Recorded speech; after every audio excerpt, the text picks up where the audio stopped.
It's time to throw away the notion of losing your virginity. What if instead of losing something, we reframe it as gaining?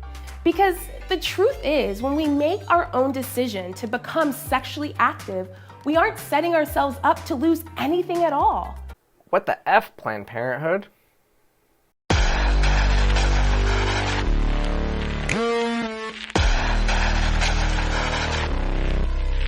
So welcome back to the channel today, everyone. So if Planned Parenthood wasn't bad enough, they have completely crossed the line with this one. They made not just one sex ed video, but a whole series set in an elementary school classroom to discuss the different aspects of sex and encourage their viewers to have a sexual journey. Yeah. Did you say elementary school classrooms? I sure did. So is their target audience elementary school kids? Well, it would seem like it now, wouldn't it? But you said it encourages a sexual journey. Maybe that's being fingered for the first time. Maybe it's having anal sex. Maybe it's having your first orgasm. Maybe it's masturbating for the first time, or when you enthusiastically consent to sex.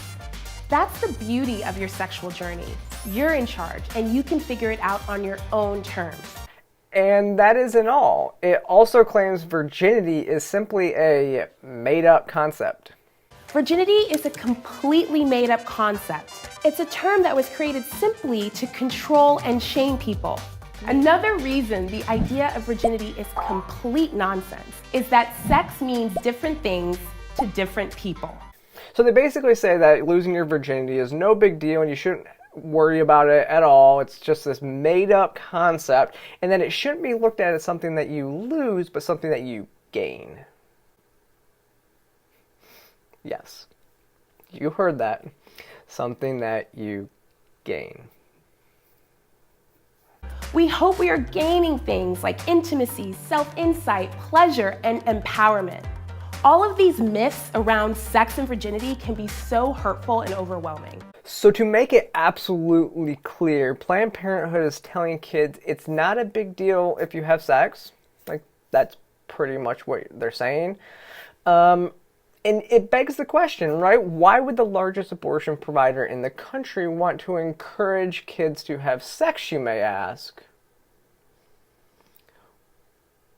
Well, it's in the question, obviously. See, they're building a client base, which we all know what that is called, but I can't say that on YouTube, but it starts with a G, if you kind of catch what I'm saying. See, if kids think that sex is no big deal, then they will have more of it, thus being more likely to get an accidental pregnancy. Since kids, their brains aren't fully developed and they generally don't think about the consequences of their actions.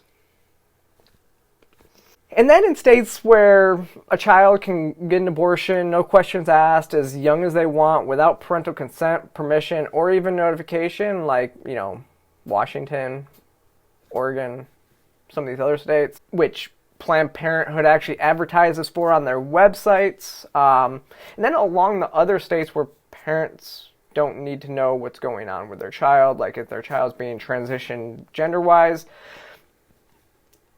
Planned Parenthood also provides hormone replacement therapy to children. See what we're talking about? Get people in the door, no matter what's going on. I don't know. So, now it's pretty obvious that Planned Parenthood is just simply an evil organization, and they do this stuff under the guise of, helping women. But, they make most of their money and most of their treatments are abortion. And now they've stepped into the money-making game of gender transitions. They label themselves as one of the leaders in sexual education, which is really terrifying to think about when this is the type of education that they are pushing. When you come to think about it, I kind of feel like I'm going to start doing a little bit of deeper diving into how involved they are into developing curriculum for comprehensive sex education for schools, which goes all the way down to the age of 5 years old. Their involvement would mean they make more money off abortions and transitioning kids as well. It's evil. But with that, let me know what you think in the comment section. Follow me across all social media platforms, and I will see you next time.